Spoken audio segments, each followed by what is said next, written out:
Sorry for a little delay there. Welcome to the meeting. Call this meeting to order and would invite Dan Hall, Deacon of First Baptist Church Keller, to lead us in invocation. Well, thank you. It's a privilege to be here today and to lead you in prayer. Let's bow our heads.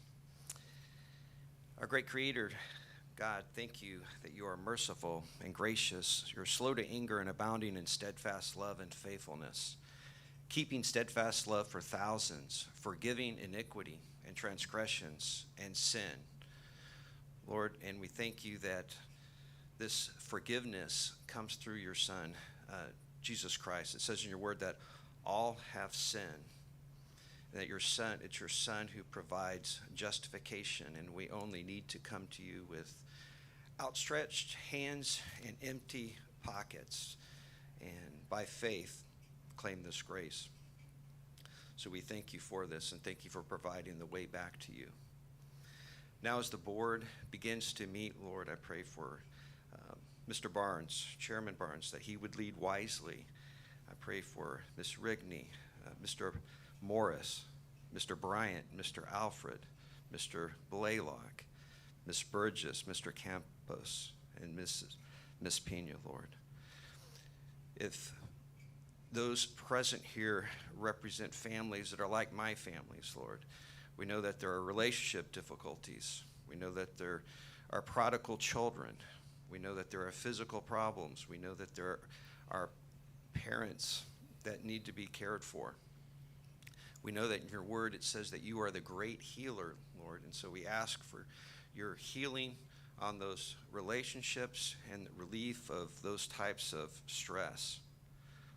I ask you for physical protection on these faithful public servants, Lord, that as they meet there would be unity, that there would be camaraderie, that they would work together, that they would value each other's points of view. And at the same time, Lord, they would challenge each other when necessary and be good listeners so that the best decisions are made. And all the other ones are represented here, Lord. I pray that they would deal respectfully with each other and work well together. God, you are sovereign and you are not. You hold wisdom. And it says in the book of James, Lord, if anyone needs wisdom, let him ask above, and you give to all liberally, Lord. And so we ask for that wisdom this morning in the items that are to be discussed and the decisions that are to be made, and that you would grant this to us. Lord, and I pray that if there would be any threats on this body, I pray for protection on these leaders and the staff and the people present. And I pray for the hearts of those that would even make these threats, Lord, that first of all, that no one would be hurt, and second, Lord, that you would change their heart and ultimately they would find your peace. As the session begins today, Lord, I ask for your blessing and your peace, and that justice would reign, and that you would be glorified by every action today, by every word that is said. In Jesus' name, amen. Frank, can I possibly lead us in the pledges? Let's start with our nation's pledge. I pledge allegiance to the flag of the United States of America and to the republic for which it stands, one nation, under God, indivisible, with liberty and justice for all. Now for our state pledge. Honor the Texas flag. I pledge allegiance to thee, Texas, one state, under God, one and indivisible. Thank you.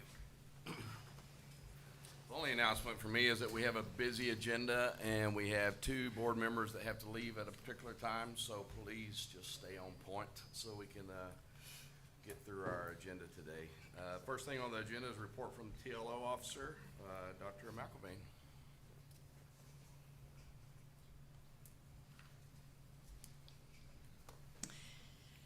Good morning, everyone. Greetings and congratulations. Chairman Barnes, to distinguished board members, and Chief Appraiser Bobbitt.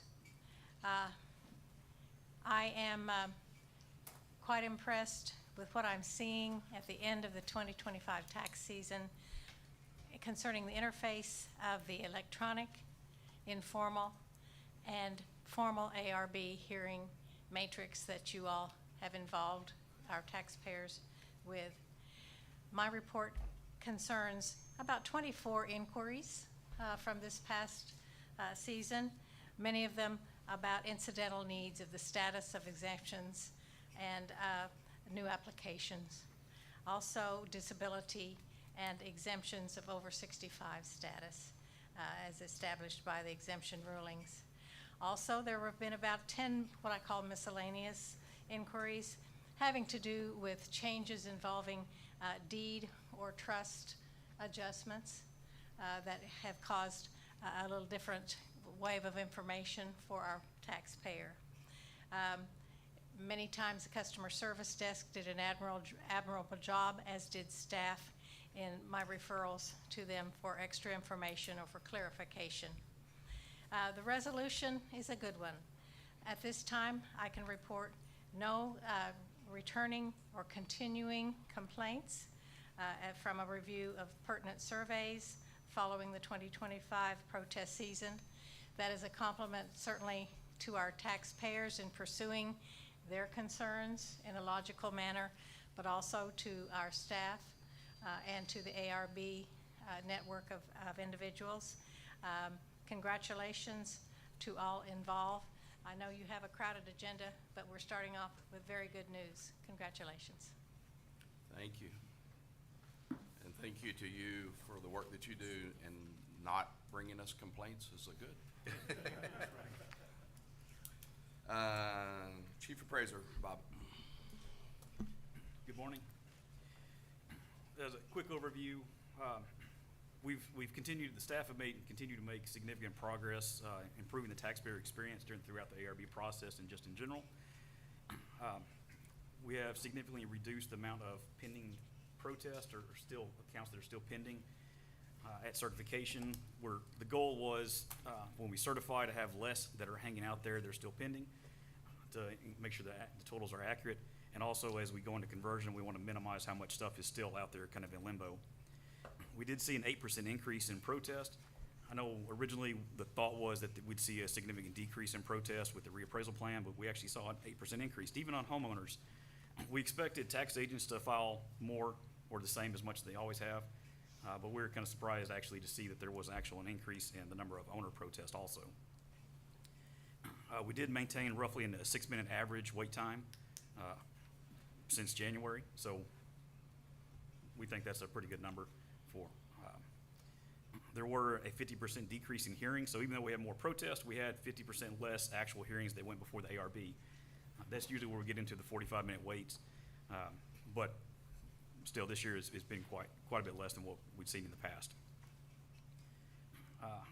As of certification, we have roughly a 3% average taxable increase across all the entities. And then we hit 95%, so we're required to get it to 95% to be able to certify. We were able to do that on July 11th, so roughly 2 weeks ahead of what we're required to be able to certify at. We were able to certify. We waited until July 17th before we really closed the ARB hearings and started the process to complete certification. We generated a updated mock property value study. And so what it is, we're trying to replicate the methodology that the comptroller uses, mainly for residential properties. And so the last time we looked in January, we had sales through January. Now we have sales through June, which would be the entire data set that the state comptroller is using. And so roughly our total number of sales have almost doubled with the additional 5 months. The overall ratio across the county went down 1%. But the amount of school districts that were failing has decreased. The Castleberry is now at 91% instead of 82%. Carroll ISD actually went down 4%. Some schools that were above 95 have dropped right at the grace period mark. So overall, there's really only Carroll ISD that we're concerned about at this point. And granted, this is The way this is done is based on sales that we don't control, and it's based on essentially 2024 values that were set before the reappraisal plan. So the appraisal district doesn't have a lot of levers to pull in determining these ratios. They're numbers that were predetermined or determined by the market. So the next thing we can do is, if any do actually fail, because the comptroller's numbers may actually be different than ours, this is our best estimate. But if the numbers are different, we can assist the schools in appealing these results and trying to get them back into the grace period or out of grace, if we can get them back in tolerance completely. Here's a protest comparison. So we have 2023, 24, and 25. The left column is residential only. The right column is all property types. And so in 2023, for all properties, we had 242,000 protests originally. In 2024, we had 245,000 protests, and this year we had 264,000 protests. And then we have it broken up by owner and agent. And so you can see even on owners, the numbers are increasing.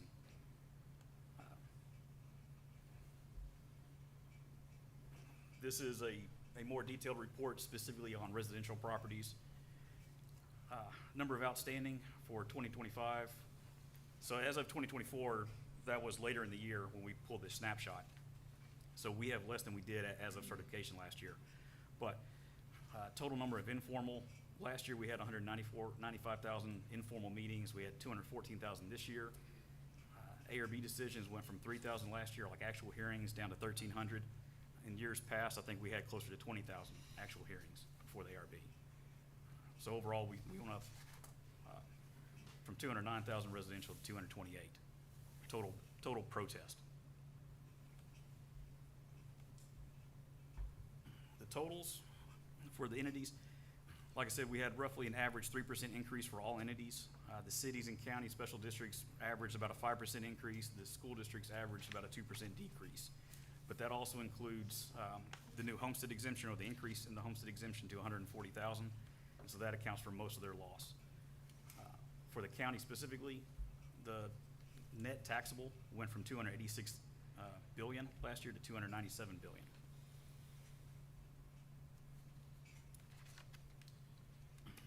So this is our monthly wait times since January. And so you can see in May, the red line is wait time over 7 minutes. So it spikes when we get into that, but at this point still less than half are under 7 minutes. So 7 minutes and greater takes up about half. But the average wait time was right at 6 minutes. The average transaction, actual being involved with my staff, was 8 minutes. So total time in the office was on average 14 minutes. On the next slide, I have total monthly phone calls since January.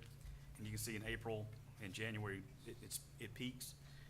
As tax bills in January, so that usually peaks the number of phone calls that we get. And then in April, as we send out appraisal notices, it peaks the number of phone calls also. And then it declines back to kind of a normal time period.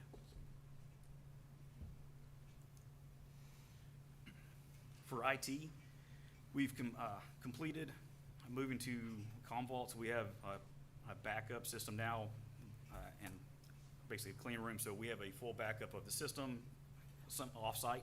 And so if we needed to, we could fire up that system and operate at least 20% of the office and still function kind of normally for at least 20% of the office. So we could still work with people at the front desk or answer phone calls. We have enabled our ticketing system. So instead of just doing everything by word of mouth or by emails, we now have a system to track it. Dual multi-factor authentication has been enabled for the servers. We migrated the board of directors email from TADBOD to tad.org. We were having to pay for additional services and licenses for multiple cybersecurity measures, and so we're able to consolidate that and save some money. Still in progress, we're still working on more multi-factor authentication for some other security systems, retiring our old printers, additional security with the Azure, which maintains our website and some other tools. We're starting our cabling preparations to replace some of the old cables in the building.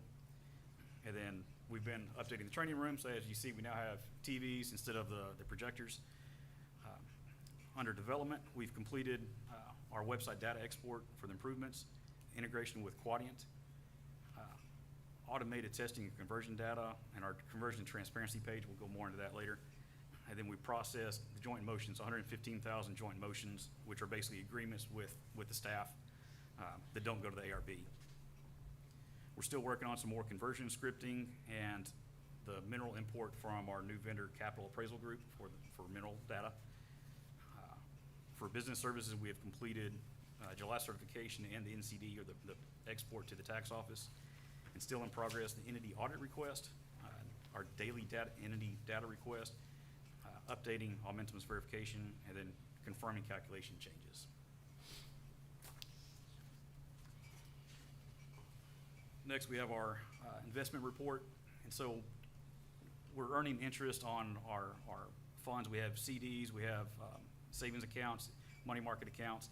And so we're earning some interest on these different accounts. What we'll bring to y'all next meeting, we want to move into text pool or something similar where we can keep the money in a safe, but get a better return on some of the money.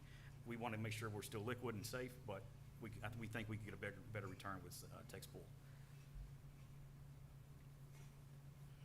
On CAMA conversion, this, the top little square is actually about a week old. As of yesterday, they're only, well, we have a query that runs right now close to 70 different validation queries on our CAMA conversion. And out of those 70 queries, a week ago we had 6 that were returning errors. Yesterday we had 3 that were returning errors, the 204, number 40 scenic value discrepancies. We know what the issue with that is, and there were 2 other small queries that had 4 and 5 properties each. And so we've made significant progress in the last couple of months. Still, there's some risk involved with this, and there's still a lot of things that we need to work through, but we're at least hopeful at this point. Below that, we've done some real rough total calculations from the data we've exported, and the total appraisal value is a little over 101% compared to what's actually in Aumentum, but we don't have all the different valuations and split entities kind of calculated into it yet, so it's just a real rough. Total number of properties, we're at 99.99%, so most of the properties are in there. So at least at this point, I was glad to see that we're close to 100%. We're not there yet, but we're not missing 60% of the properties. So for transparency stars, we were recently awarded the debt obligation star. We have submitted economic development, and we've started on the last 2 stars for purchasing and financial transparency. We're the only appraisal district that has 3 stars currently. We're the only appraisal district with a debt obligation star. So we're pleased to be one of the first in that area. Gig 'em for all your stars. Yes, sir. The staff have done a great job. The website looks great. I don't know if y'all have looked at it. If y'all look in the transparency star page, they've done an awesome job. The admin department has done a great job providing the data. So it looks neat if you go look at it. Did you say giggle? It is. Okay. It's August, we haven't lost yet. I was just, I might just say I great was just job. confirming what language we were speaking. I wasn't sure. Go ahead.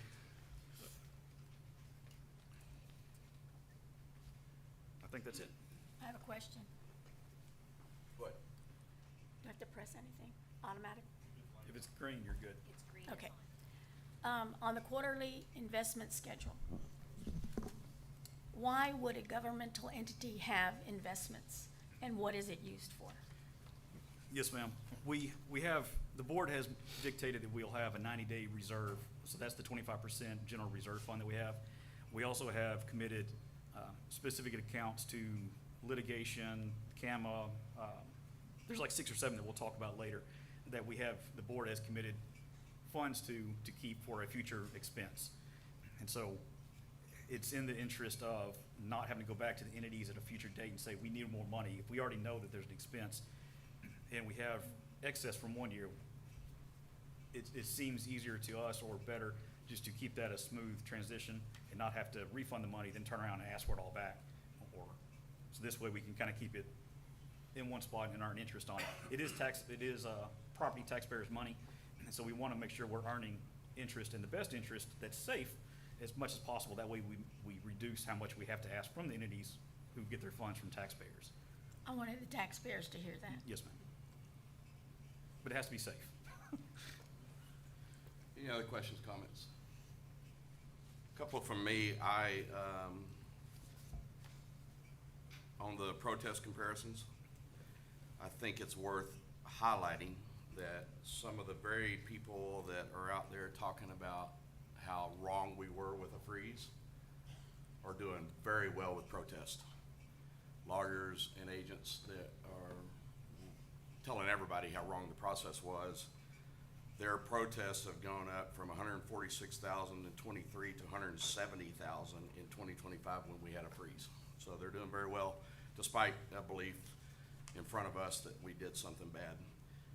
Also, in the Tarrant County net taxable, 24 to 25, despite a freeze, we went up $10 billion in taxable net, and that's a 3.75% increase. And it's worth noting that the reality is, despite a freeze on appraisals, the values went up, and that was the comment behind the desire for the freeze from day one. And in fact, what was suggested would happen, in fact, happened. And it's very important to note that, that the folks that brought that to the body knew what they were talking about when they brought it forth. So just a couple of comments about your report. Anything else before we move forward? Thank you. Subcommittees, we have any subcommittee reports? I know we have subcommittee action later. Any reports?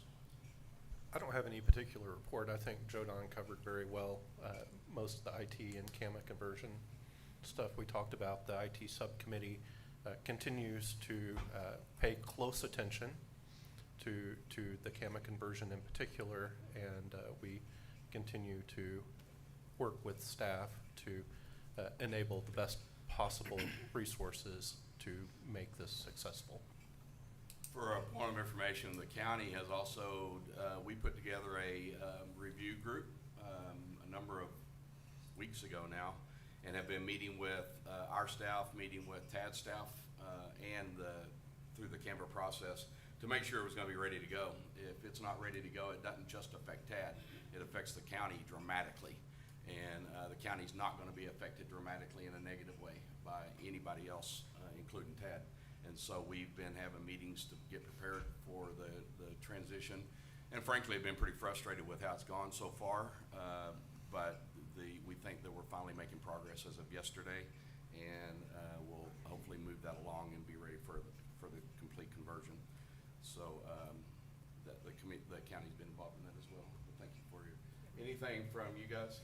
From the ARB subcommittee, our chairman, Mr. Moore, his eligibility to serve is going to expire at the end of this year, so we need to start the preparations for gathering applications. We've asked our capable TLO, Ms. Betty McIlvain, Dr. Betty McIlvain, to lead us on this effort with help from, of course, TAD admin. And so we're going to start gathering the applications in preparation for appointing a new ARB chairman. Okay.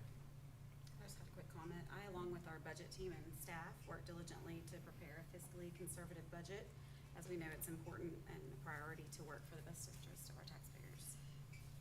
Thank you. And the budget's on the agenda for a little bit later. Anything else? Next on the agenda is the consent agenda. I'm going to run through the consent really quickly, but we do have a public comment on one of them. 6A is action regarding approval of Board of Directors meeting minutes from May 14th, 2025. 6B, consider authorization of contract to purchase cost tables for use in valuation with TAD's CAMA system. 6C, consider authorization to renew annual subscription for Microsoft Office 365. 6D, consider authorization to renew annual subscription for Microsoft Azure agreement. And then 6E, consider authorization of contract for retiree group medical supplemental insurance for 2026. And we do have a public comment on 6E. Daniel Bennett.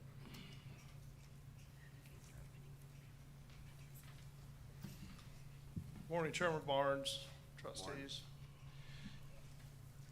Within the documentation, it stated that this supplemental hadn't been increased since 2013. I think it needs to be indexed to not necessarily the increase of healthcare costs, because was pushed forward by Obamacare. We need to tie it to something, but $150 for the last 12 years, we need to revisit that. I want to know Frost Bank used to do our insurance, or be our third-party vendor looking for insurance for the building. It really doesn't say who is the, I guess, the third-party vendor who negotiated Blue Cross Blue Shield with the 4 different plans. Is that Frost Bank or was it somebody else? And I have a question. Within the documentation, it stated a plan similar to the ones we used to have. Well, what are the differences? So we're going up in price, right? And it's similar to what they had before. What are the dissimilar aspects of the plan? I think the retirees need to know. There's only 81 of them. And this is something I thought we've always done in-house. We didn't have to have a third-party vendor. So I'd like to know who reached out to Blue Cross Blue Shield, got the 4 different plans, why we chose the plan we chose, how is it different from the past plan, and we need to index the $150 per month to some cost, whether we tie it to, I wouldn't do it to health insurance. I'd do it. I don't want to do the CPI because that's a rigged game anyway. But we can do better for the retirees. And I know Vince Puente, this is one of his core issues when he was on the board. He goes, well, in the private sector, I don't do this for my employees. Well, a lot of these people that are rank and file at this place are underpaid. I won't go through the salary study that was done back in 2020. There's a huge differential between the upper tier and the lower tier. Many of these employees, once they retired, they bet that they're here for a number of years so they can get that benefit at the end of the game. And Vince tried to take it away. And that was very unfair to those that were over 65, retired, and earned that pay. So I want to make sure that ones that we're paying for are getting the things that they anticipated upon retirement. I want to make sure that there's nothing out of their pocket in the future because we've not moved the price from 150 forward. So I hope the board will entertain those thoughts. Thank you. Brad, do you want to talk about the difference in the, you're more involved in that? Yeah, we have our brokers here from Hub, but as far as the differences, to roll the plan over from what we had currently, it would have been an increase over that $150 mark. The minor changes are previously there was no deductible. There's going to be a $100 annual deductible, and for prescription there was no deductible. There's a $50 deductible. Am I missing any of the differences? Yeah, that's the main difference. Okay. Again, the reason that we opted for this plan rather than just renewing is the cost was going to go over that 150, so we would have had to charge the retirees a monthly fee. With the proposed, everything's going to stay the same other than the couple things I mentioned. They did give us 2 other options, but that would have increased the total out-of-pocket for the year. Currently, it's $2,500. What we're proposing is still $2,500. It would have raised it to either $3,500 or $4,500, and there wouldn't have been that much of a savings. It would have been just pennies. So that's where we're at, and that's why we're recommending this. So this is under consent, unless we'd like to pull it and put it under new business, then we'll leave it under consent. Is that if you want to pull it, nobody's giving me a nod, so I would entertain a motion to approve consent agenda 6A through 6E. I'll move to approve agenda items 6A through 6E. It's been moved and seconded. All in favor of approving consent agenda? Aye. Motion carried. Well, we're supposed to vote Are on we doing here. this with our new fancy? I can't. Mine doesn't work. Sorry, I'm not able to take the timer off. I'm working on it, but it's not letting me. Daniel, you could just still be rolling.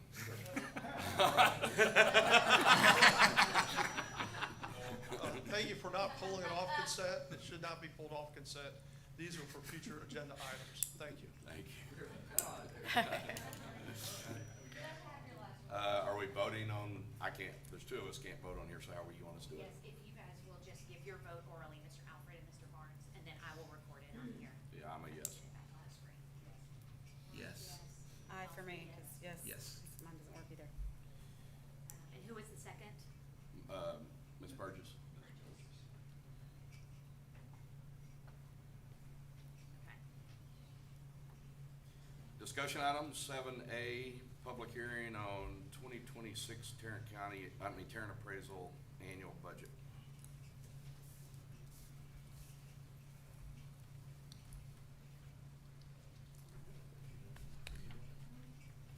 not doing that. He's doing it. Can't. Yeah, I mean, I can't see. I wonder if we lost internet.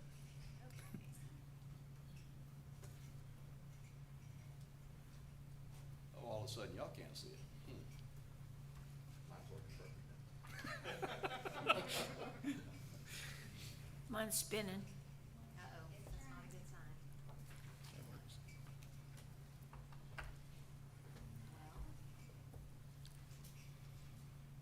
Well, Or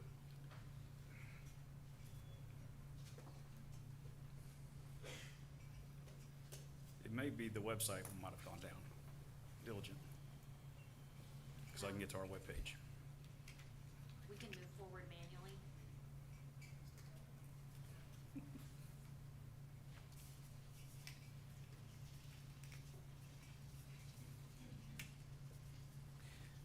Okay, well,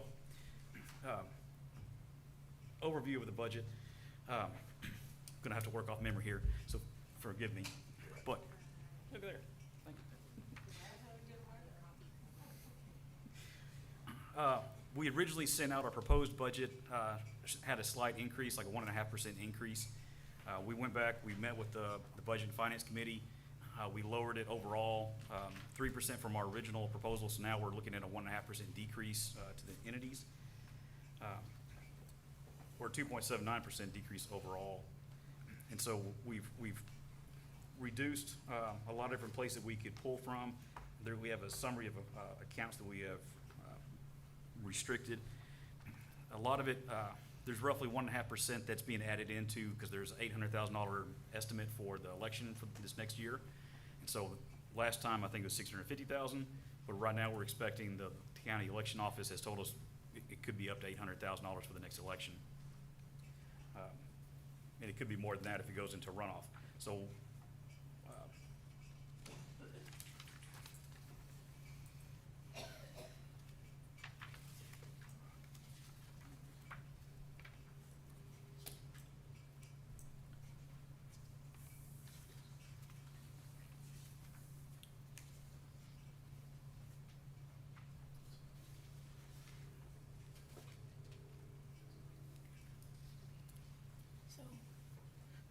So, the total public hearing is totally budget will be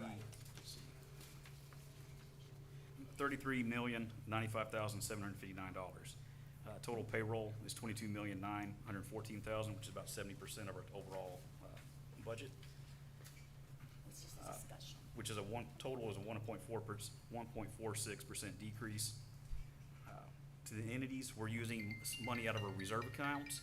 So instead of going back and asking for additional money for the election, we're gonna pull that out of we're recommending that we pull it out of the reserve funds, which reduces the entity allocation down to 2.79% from the prior year.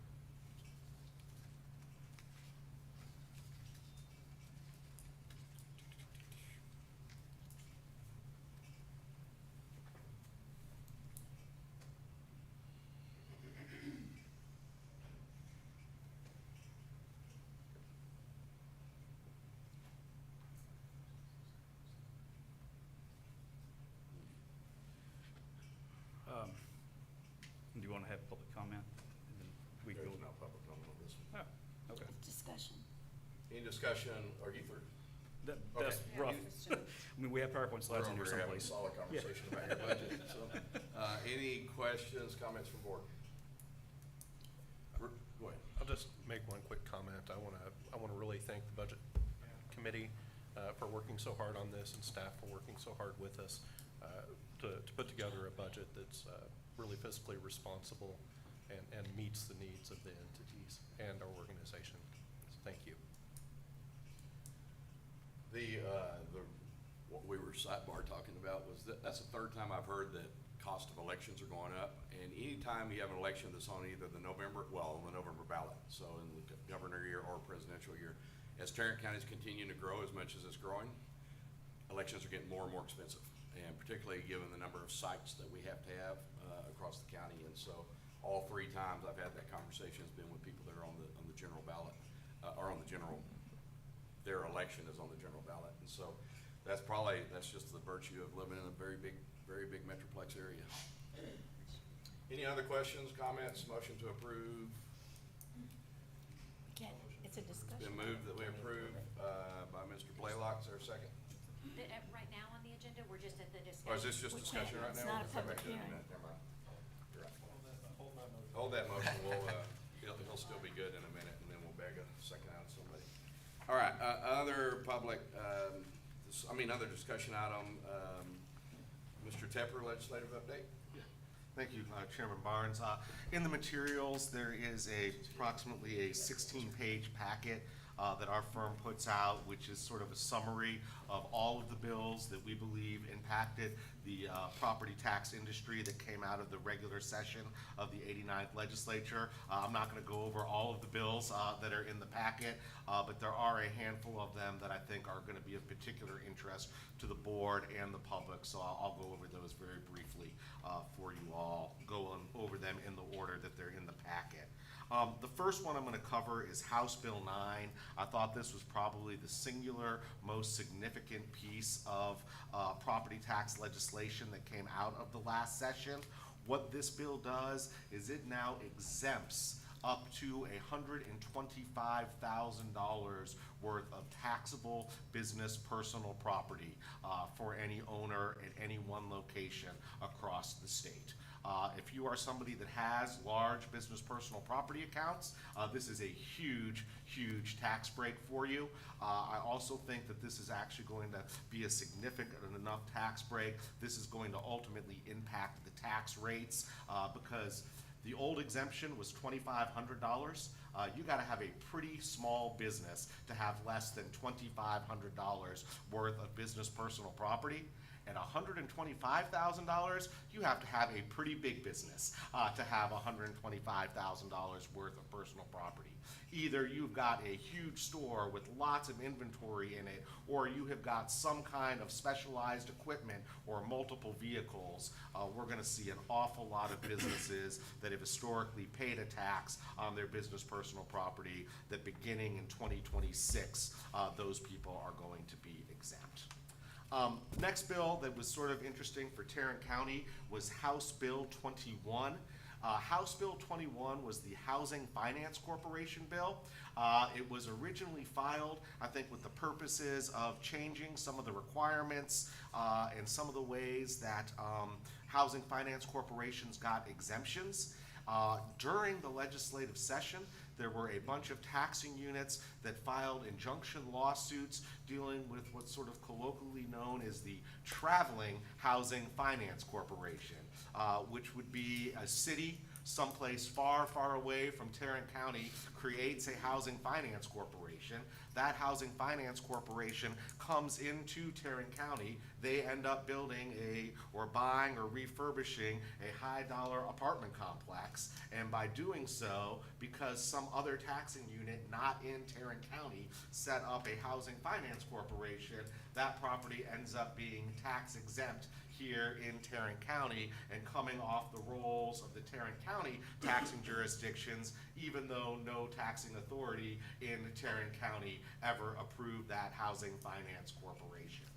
And unfortunately, I believe under prior law, before May 28th of 2025, at least the concept of the Traveling Housing Finance Corporation was legal. I'm not sure whether any particular one qualified because there are an awful lot of requirements that have to be met for a housing finance corporation to be exempt. But at least as of May 28th, 2025, if a housing finance corporation is going to come in to Tarrant County and build and operate a tax-exempt housing facility, it's going to require the consent of the Tarrant County taxing authorities, meaning that ultimately the voters of Tarrant County will have a say on that. Next bill really impacts more of the public, House Bill 2730.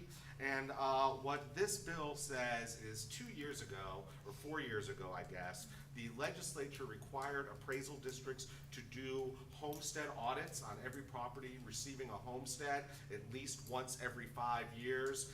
This board complied with it partially by contracting with a company called True Roll, and then the staff went ahead and effectuated that.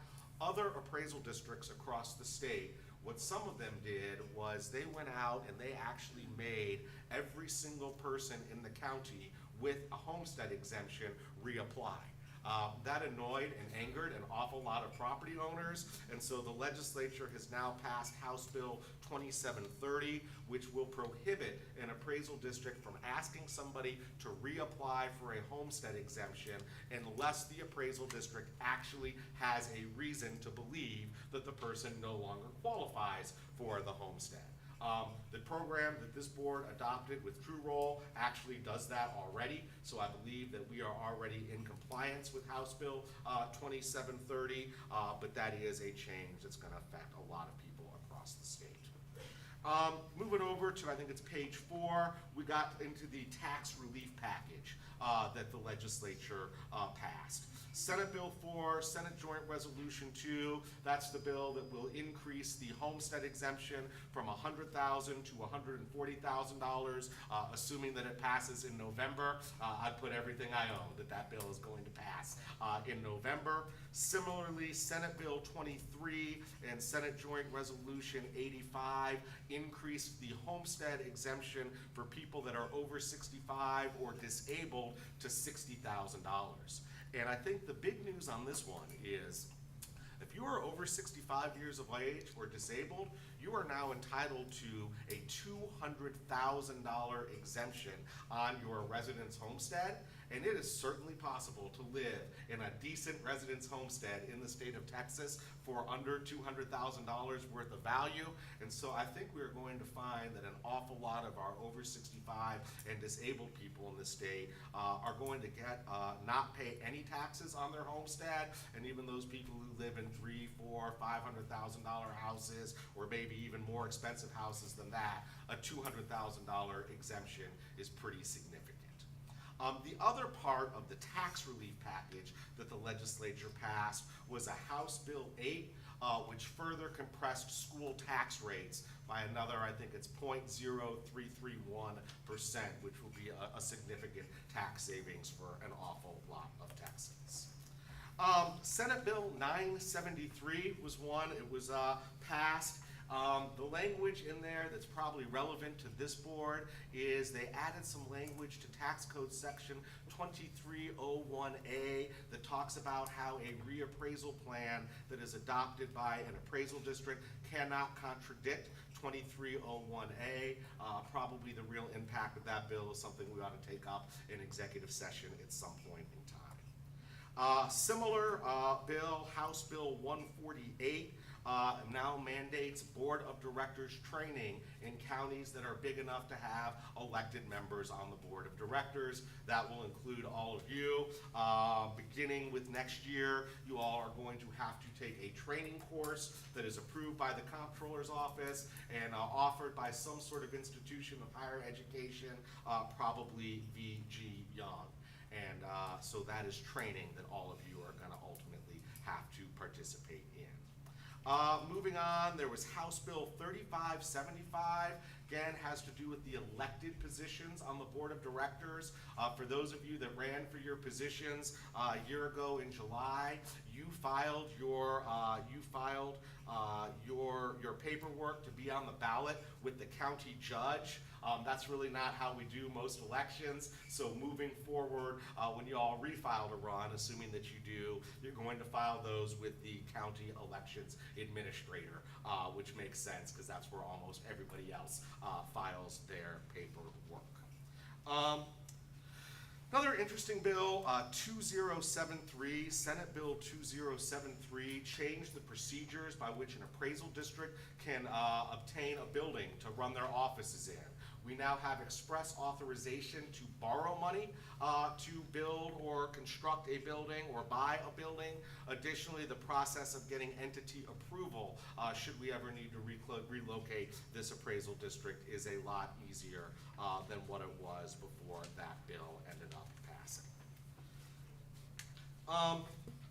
Probably, yeah, the last two bills that are some import to this board, one of them is House Bill 1522, which made a very significant change to the Open Meetings Act. For the entire time I've been practicing law, and I think for a long time before that, the rule has always been that an agenda for a public meeting had to be posted 72 hours before the meeting was held. Which meant if we are going to have a Monday meeting, Monday at 9 o'clock, that agenda needed to be posted Friday by 9 o'clock in the morning. And the legislature has now changed that rule to where it is no longer 72 hours. It is now 3 business days. So we've got a meeting here, it's on Tuesday. You don't count Tuesday. Monday is a business day. Friday is a business day. Thursday is a business day. That means, like, the agenda for this meeting after September 1, when the new law goes into effect, would need to be posted by midnight on Wednesday. So it's posted for all of Thursday, all of Friday, all of Monday, and then we can turn around and have a meeting on Tuesday. It pushes the deadlines for us doing things back. Y'all just need to be aware that that is a rule that has changed, and so we have to post our meetings a little earlier than we used to. And the last bill I'm going to talk about is Senate Bill 2237. This bill actually has to do with chief appraiser contracts, really all chief executive officers of governmental entities. The legislature has put some real restrictions on the severance pay that a chief executive officer can receive. They are no longer allowed to have a contract that allows them to receive severance pay of more than 20 weeks. It only applies to contracts that are entered into after September 1st of 2025. And additionally, if you do have a severance contract with one of your executive employees, that also needs to be posted on the website. So that is my update on the legislation. Be happy to answer any questions about these bills or any other bills if I happen to know what they say and how they actually work. Questions, comments?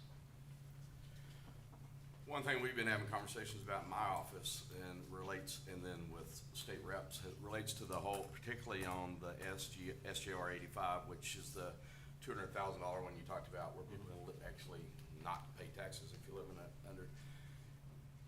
The reality of that's pretty big.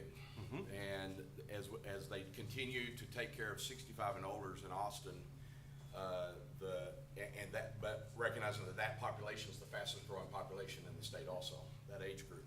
And so the demographic is the lower age groups aren't buying homes like they used to. This was the first time in the history of Texas that in a state Senate hearing, they actually stated that it's cheaper to rent than it is to buy in the state of Texas right now because of high property taxes. And so as we continue to see 65 and older growing and less buying at this level, we're going to see more and more people hitting the $200,000 mark, and they're going to continue to raise those homesteads. And so the concern is what's going to be, it's not going to be immediate, it's going to be 5, 6 years down the road, particularly for school funding as it relates to their wacky funding process. And so the challenge has been put back out to the state reps that it's time to go back and have a new conversation about that. They, for years, have done everything they can to take care of the taxpayers, because when they run for office and they're out there stumping for votes, they're telling everybody, we know property taxes are horrible, we gotta get property taxes down, we gotta get property taxes down, but it's affecting schools more than it is cities and municipalities. And so nobody's going back to say, but school funding is still very contingent upon this process. And so I think it's going to become a real reality as we go into future legislation sessions, is that school funding is going to have to come back to the conversation, whether they like it or not. They don't like it because nobody understands it, including school people. Don't understand that it's like a 25-page document to come up with school funding. And so it's been a challenge, particularly at the tax assessor collector level, of saying this is a serious issue that I don't think you guys are putting enough attention to, and so, because you're taking care of the taxpayers that voted you into office versus taking care of the school districts that you need to serve. And so it'll be a very interesting conversation to watch moving forward, and particularly if they continue to announce that it's cheaper to rent than it is to buy. It was an interesting statement to put out. If you're in the mortgage business, I think that should have raised a lot of eyebrows whenever that statement was made. Okay, thank you. Thank you, Mr. Tepper, for your comments. We're at the number 8, general public comments. We have one from Chandler Crouch.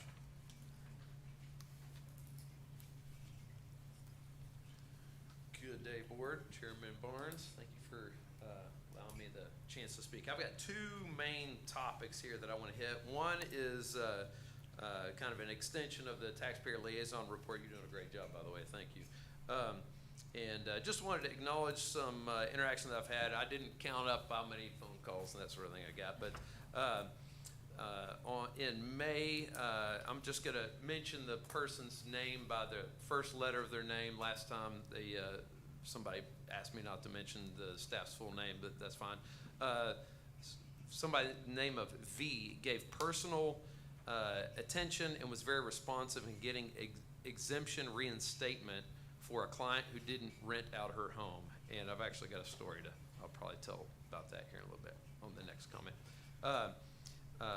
R, who manages the inbox, AOA at tat.org, and whoever else monitors that inbox, they just did a great job being very responsive, fixing issues with AOAs, and there was an issue where the agent on the website and the agent list on the download thing, it wasn't syncing up. They did a great job being responsive with that.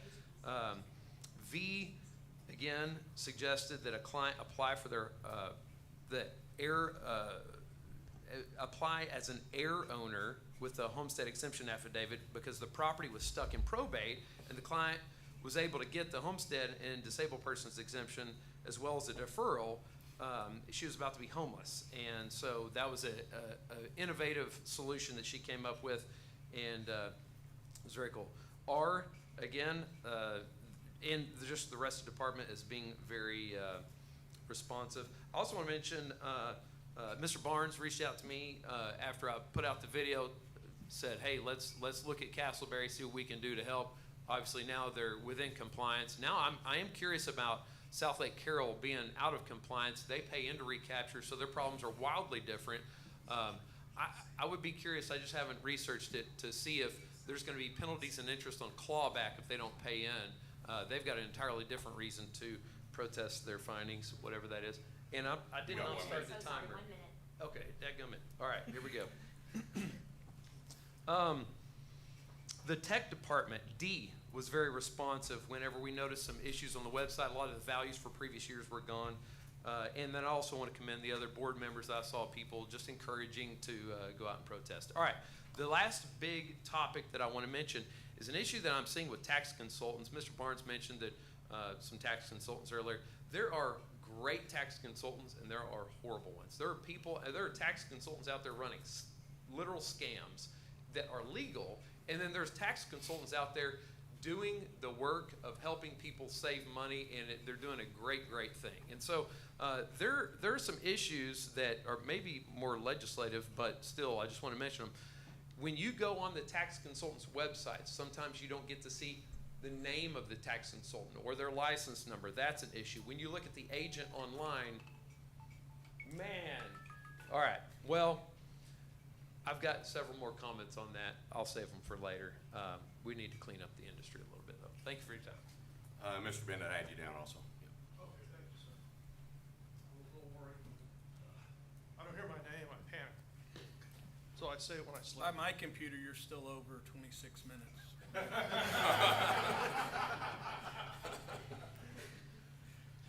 I could use it. Started? Yes, sir. Okay, Daniel J. Bennett, me again. Just some general comments. I really believe our exemption department needs audited. This has been an issue since we went live with Momentum. Momentum is a disaster. I think as we get more into it, you'll realize what a disaster it is on doing your SQLs. I could bring you time and time again examples of people being harmed by Momentum. There's not enough money in this county to rebate and make people whole. There's people that lost their houses on the courthouse steps because of Momentum. I'll give you an example. I got a phone call. I get phone calls all the time by people say, can you help me?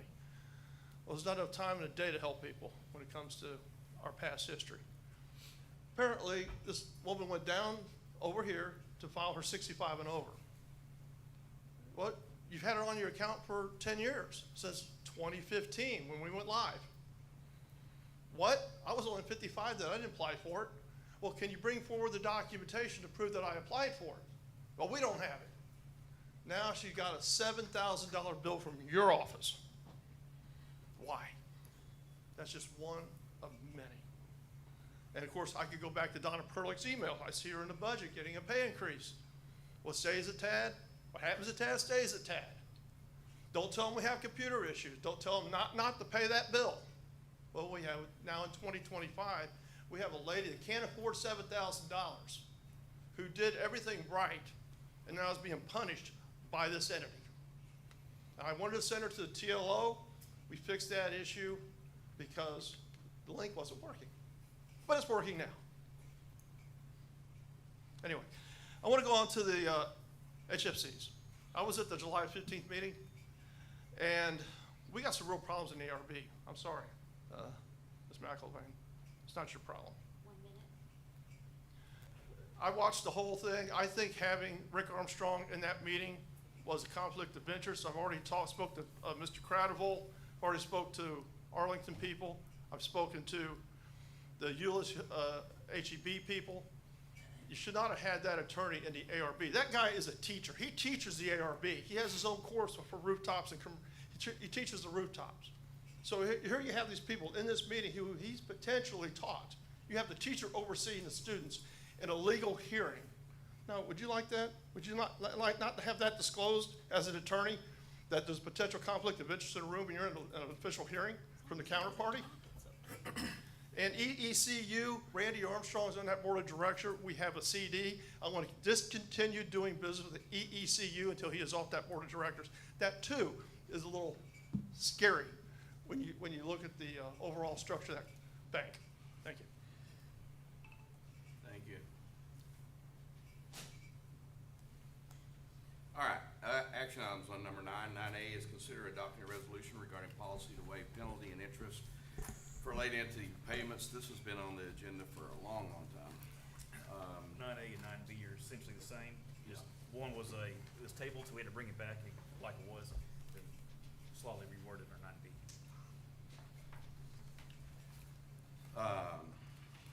Which one's 9A? I have some comments. I do too. The short one's 9A. So 9B is the resolution correcting 9A, correct? Is that what you're saying? That was the newest proposed one. To get it on the agenda, I'm gonna move that we approve 9B, and then we will come back for discussion. I'd like to pull on 9A, 9B, and 9D for separate consideration. We're on the action. We're on action on them right now. This is action. You So got you them. don't need to pull them. They're gonna be discussed. We're gonna talk about Separately. I didn't want them to be approved as a whole. I move that we approve 9B as written, and to put this on the agenda item. Is there a second? I will second it. There is, It's not opening. Now we do discussion. It's not opening what the details are. Now we can. there is a second. Now we know what we're talking about. Otherwise, we're just talking for the sake of talking. You gotta have a motion on the floor to know what you're talking about. Go ahead. Okay. I have a concern because if you look at the items, this is something that continually comes back to this board. In November, at our board meeting, it was approved 8-0 to deny the waivers. In December, it failed to grant waivers to certain entities. In December again, at our next meeting, it failed the motion to give any relief. This board is continually, and at the November meeting, the chief appraiser was reprimanded because the staff had been approving these waivers on their own and independently. And it was brought to our attention that we were not being responsible for granting any of these waivers. We had no knowledge that the waivers were being granted. All of that information was brought to us at the November meeting. So now we want to do a resolution that gives him back what we reprimanded him for. And I think that's wrong, because again, we're gonna throw him under the bus, and then in the future, we're gonna say, why did you do that without our permission? So I can't agree with this resolution since we've already reprimanded him once for doing it. And now we're giving this to him again, and then later on, we're gonna say, well, why did you do that without our knowledge? This is something that continues to happen. You done? Ms. Burgess? Yes. So I have a few things, and unfortunately, I used my technology and my notes were in here, so I'll try to remember them. But the first item is on both the Resolution 13 and the Resolution 9. In the title, the word "some." I think it's interesting, that we're gonna put in the title the word, we're going to allow him to waive some. It leaves some ambiguity in it, but the real issue that I have is we're making some grand assumptions in these whereas, and so I'll just take you down to the sixth one. Whereas churn among public sector employees is an ongoing challenge that periodically results in brief delays in payments being made. Grand assumption. Also, the board believes additional effort should be made to give taxing units notice of delinquencies and provide an opportunity to cure without incurring penalties and interest. And then in the next section is expressing its opinion that a delinquency of 30 days or less is likely resulted from unanticipated staffing challenges. So we're making assumptions and stating that it is our expressed opinion that overall, over all of the taxing entities that are making payments, and many of them are making payments timely each time, yet we're addressing the ones that will make payments late, and we're going to assume that they're gonna make it late because of the churning of employees. Well, it might not be that, it might be something else, but we're putting down on a piece of paper that that's what we're deciding that it's going to be, and we're giving them their excuse in advance. When we looked and when we heard from the entities, when we had some late payments and we looked at those individually on an individualized basis, the entities gave us their reason. And I think that if we're looking at them as an individualized basis based on what was the reason, like we should be doing, and it comes to the board and we go, okay, that's reasonable, that's fine. But just to say that that the board is expressing the opinion that it likely resulted from unanticipated staffing challenges. What's the staffing challenge? Well, the staffing challenge is they can't seem to pay their bills on time. So I have issues with us making these grand statements that are really based on the statements of some that can't seem to pay their bills on time, and it goes against the people that make sure that they pay bills on time, and that's a grand majority of the entities that we work with on a regular basis. So I'm not going to come up here and just say a bunch of words and say, this is what I don't like about it. My proposal and suggestion would be, because we're saying we should make great effort to help them not be delinquent. Well, we first of all give it to them at the first of the year with their due dates and the amounts that are due on those due dates, like a car payment. But then if we want to burden our staff even more, send them a bill the month prior and say, hey, don't forget your bill is due next month. Thank you. You're welcome. I got us out of order a little bit. We do have public comment on this one. First, are you ready, Mr. Bennett? I really prefer for the directors to speak and cover a lot of things that I want to talk about, which shorten my 3 minutes. Thank you, Chairman Barnes. Trustees, I agree with Ms. Burgess. Churning, ACH, set it up at the bank. It flows seamlessly.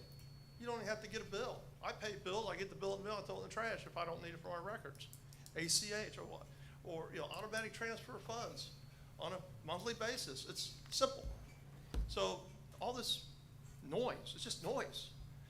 I think these two resolutions are arbitrary and specious in its conclusions. This is my opinion.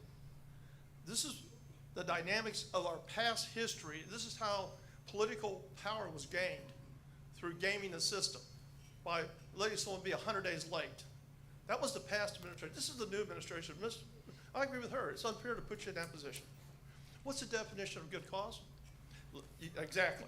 We've already determined in this building back in 2020 there is no definition of good cause. It's whatever you think it is. I'll give you a quick example. When I came off a campaign in 2016, I was 6 months as a volunteer. In Effingham, Illinois, my grandfather broke his hip. 5 bronze stars, 2 different theaters of war in World War II. Across Africa, up Italy, over to invade Japan. He didn't hurt a soul. I came in back late on June 3rd. That's how I got started with this. I went to a hearing. It was a hearing for my house. No, it's a good cause hearing. Rick Armstrong wasn't available. Mr. Fraser wasn't available at the time, the RV chair. So Randy Armstrong came to my hearing. I thought he could give the definition of good cause, because I really didn't know what it was. I asked the panel before we started, what's the definition of good cause? They whipped out the 991 pages looking for it. I was in that room for an hour and a half. 1 minute. Bottom line, they ruled against me. In fact, we had to transfer this band from Illinois to Ohio. 5 bronze stars. 1 day late I was. It wasn't good enough for them. So what's the definition of good cause? I don't think you should put our chief appraiser in that position. So I hope you'll vote this down and let them take care of their business. That's their job. And transfer the money like I do monthly for my monthly bills. Thank you. Thank you, Mr. Crouch. You have an item A and B. Can you just cover both of them? Sure. So 6 minutes? We'll stick with 3 and see where it goes. Okay. I have same sentiment. This thing's come up so many times. Why in the world is it coming up again? Is there some kind of political pressure going on here? What's the deal? Is somebody greater than the law? Is somebody greater than the board? Who's getting the preferential treatment here? Like, what's going on? This is, let me tell you, I've got an example trying to figure out what good cause is. There's a lady named Gloria. She's been in her house, little like 800 square foot house, okay? She's just been living there. She got her over 65 exemption about 3 years ago. And then this year, the exemption department is doing what they should do. They found some evidence that there was a potential that she could have been renting out her house. Well, she was renting out her house like back in 2017 before she had even applied for an exemption. But they took her over 65 exemption away from her. So when you don't have an over 65 exemption, you can't get the over 65 deferral. So she has no legal protection whatsoever to not get taxed out of her house. The appraisal district does their job. They send the information over to the tax assessor's office. Tax assessor, they only know what they know, which is, this person doesn't have an exemption. So now they've got to pay all the taxes that should have been paid if she wouldn't have had that over 65 exemption, all due within 30 days. This lady is retired, doesn't have the money, 800 square foot home, paid off, and she is like doing everything she can do to be a responsible person, but she didn't have the means to do it. She reached out to my office. We helped her out, but the point is, we went back to the appraisal district and said, hey, here's the issue, here's all the documentation. They said, oh yeah, you actually are right. So we'll correct the records, but guess what? It takes a little bit of time to get that information back over to the tax assessor's office to show that actually that exemption was good. She still had to pay her bill by the end of the month, or else she would have had penalties and interest. Is that good cause? This is an issue. You can't let a government entity have an advantage in a situation like this above a taxpayer. It's like, what are we, who's in charge here? Do the people have power? Are y'all representing us, or are we serving the almighty elected officials here? That's what it feels like. All right, so I've got a couple ideas. I thought the drafting idea was great. I'm sitting here thinking, look, it's a principle issue. That's all it is. Y'all are governments. Who's the person that's gonna gain or lose? It all comes back to the taxpayer, but we just can't put the government above the people. That's the problem. So, you bet you the government rewrite the rules. That's all they do for, an ambulance can speed. Why? Because they broke the rules that way. All right, well, let's write the rules so it's gonna work. All you gotta do is change the due dates. Y'all are at the service of these other taxing entities. Why, if some taxing entity has a different economic need, they need a different due date, no reason why we can't give them a due date. That's what I would do if I was, if I was treating a client, right? That's 3 minutes. I'm on to 9B. I am on to 9B. So that's All right. what this is. Give me another minute. Okay, thank you. Or if I also understand you force a late fee on them, it falls down to the taxpayer. That doesn't quite make sense, but yet we see that enforcing late fees has caused them to care. So it actually is working.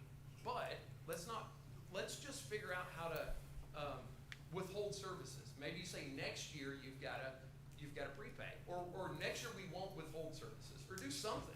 I'm just coming up with ideas here. I was going to dovetail it into another subject, but out of respect to the time here, appreciate it. We just can't.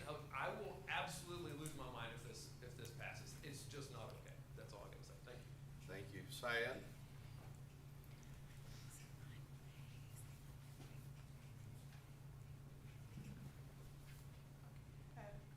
Good morning. For that, I would say it's not started in October or November last year. It was started back in April when it was on the agenda. It was City of Forward, and then somehow City of Forward act really smartly. I don't know, it's because of them looking at the agenda or because of Mr. Blaylock. They paid whatever the outstanding dues back in April of last year. And then we have seen in September, this thing showed up again and again and again. Small entities pay like $400 late fee, penalty and interest they paid. You guys are here, either elected officials or the appointed one, to act like a bridge between taxing entity, taxpayers, and taxpayers. But somehow with this, it looks like you are here, you are not here to change the policies or mold the policies in favor of big elephant entities and not looking for the small ones. When a taxpayer has to pay penalty and interest, taxing entity also has to pay penalty and interest. And they have those bills probably 3 months in advance, 6 months in advance, or for the whole year. They know how much they have to pay, and they can act accordingly. If they can collect the money, they can pay to the appraisal district. Please do not change it.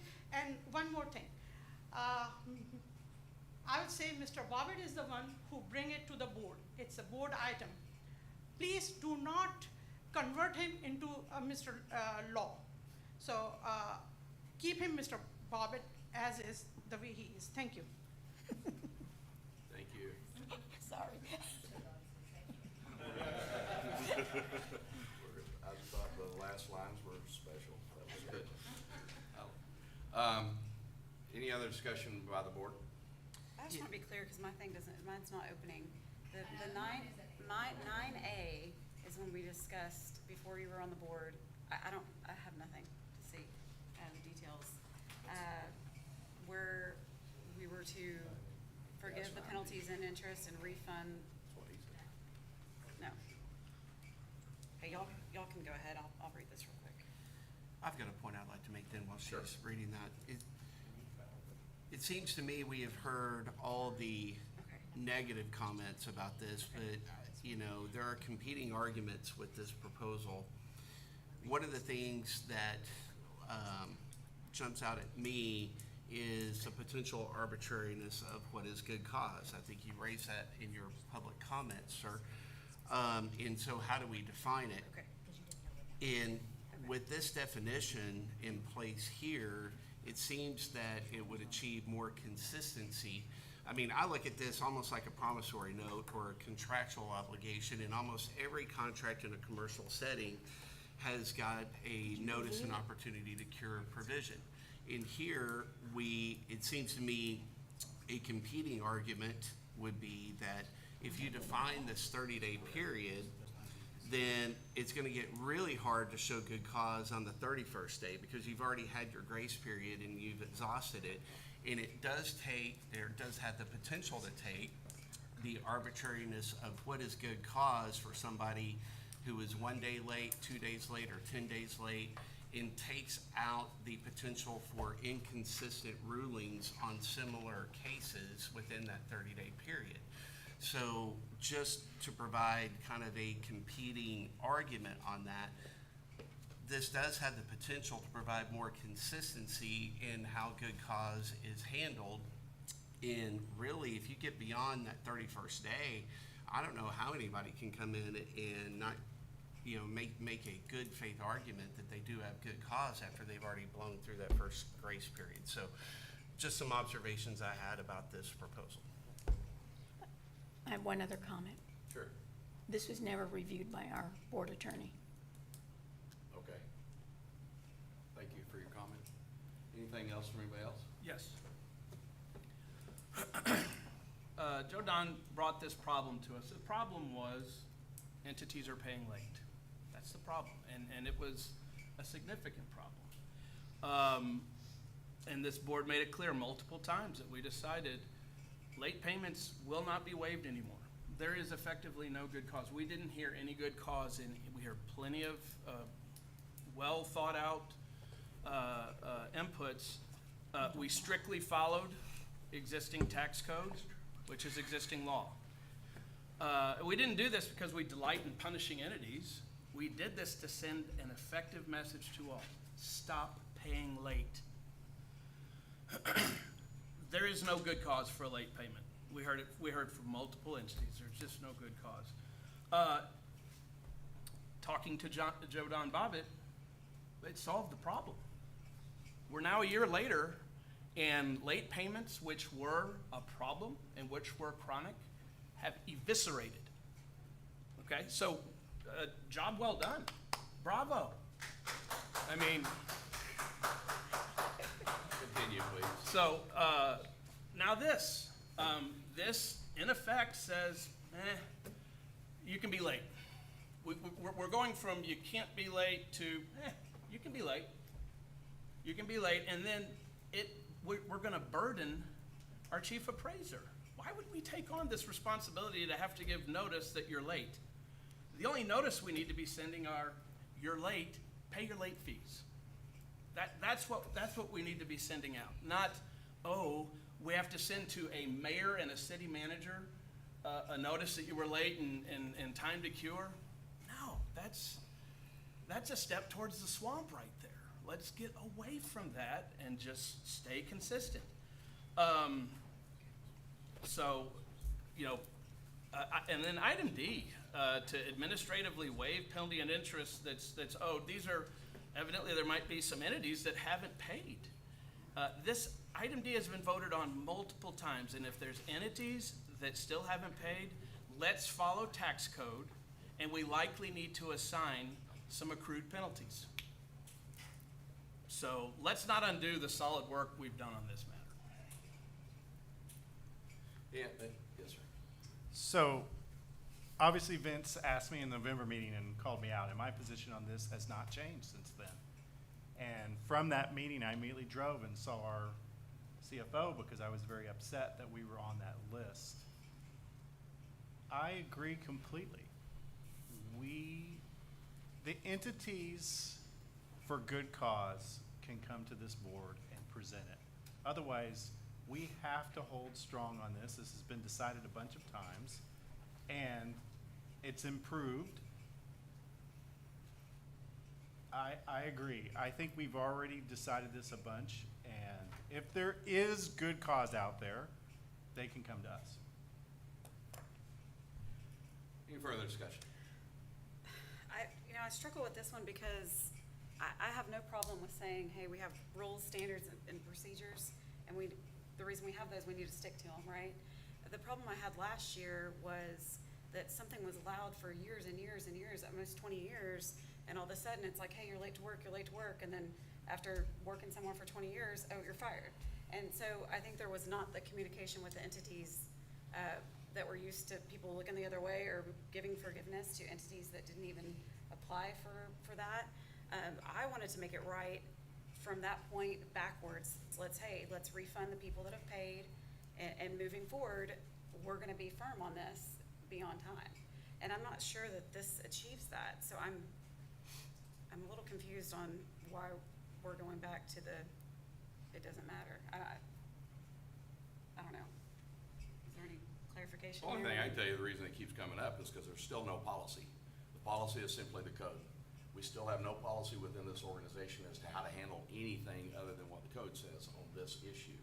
So do we want to give our director a policy to follow, or do we want to just say, well, the code's the code, and don't come forth with anything to us because the code doesn't allow that to happen? Because I keep hearing from both ends of the dais that, well, if they have a problem, they can come talk to us about it. No, they can't. The code's the code. And so if we're wanting to say that, let's say that. But that's not what has continually been said by people up and down this dais. I don't believe that's the case. What do you not believe? I do not believe they cannot come to us and talk to us.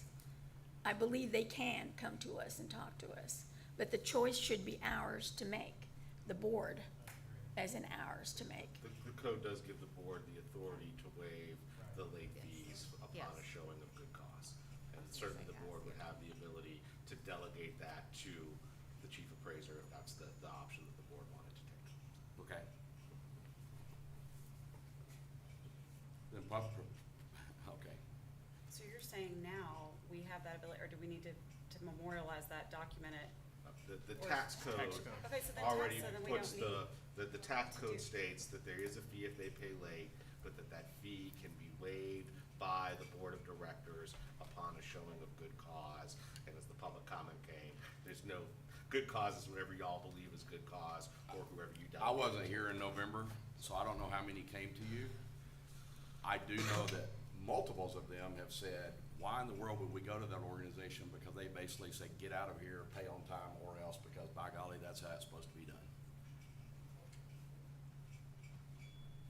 The taxpayers don't get an extra 30 days. That If they're late a day, I understand they that. pay it. That doesn't have anything to do with what was just said. What was just said was that they do have the opportunity to come to the board and explain their situation, and they were poo-pooed on and said, get out of here, don't come back to us with that stuff, and it continued to be repeated by people on the board even right this minute.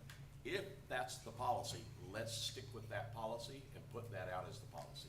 I thought that's what we did on our last meetings, and the people who did come forward had been repeat offenders, and thus the desire not to give them another Okay. waive. There's a motion and a second on the table. Is there any further discussion? Would you repeat the motion, please? Yeah, the motion is approve this policy. This is our policy. Resolution 25 and 13. Well, It's 9B. B. 9B. We'll need a Mr. show of Chairman. hands on this one. Mr. Chairman, would it make sense for us to have a single line policy of, we're gonna follow the tax law, and if there is an unusual circumstance, they can come to us, just reiterate what's already there? I think It's it would already in the make code, sense. though? Okay, I got it. think it would make sense to communicate to our tax entities who we serve how the policy is gonna be utilized moving forward. And they have not received such a thing. I don't care what you think you did in November. They get the bill in January, they gotta pay it. I understand. Write that. So You what you happens- spend a little time writing your own policy and bring it forth then. So here's my issue, is at the end of the day, I mean, nothing is government funding, everything is taxpayer funded. So at the end of the day, we're hurting the taxpayers by billing. I mean, they need to be on time, but all you're saying is that there could be a little grace given, but then people are gonna not know. So, I just don't know what the intent is Yes. aside from the law. So the reality is, we charge a late fee. That money is accumulated at the end of the year. We give it right back, just like we're doing in this budget, except it gets spread across all the entities. So this is not a revenue stream for the appraisal district. This is strictly kabuki theater with money.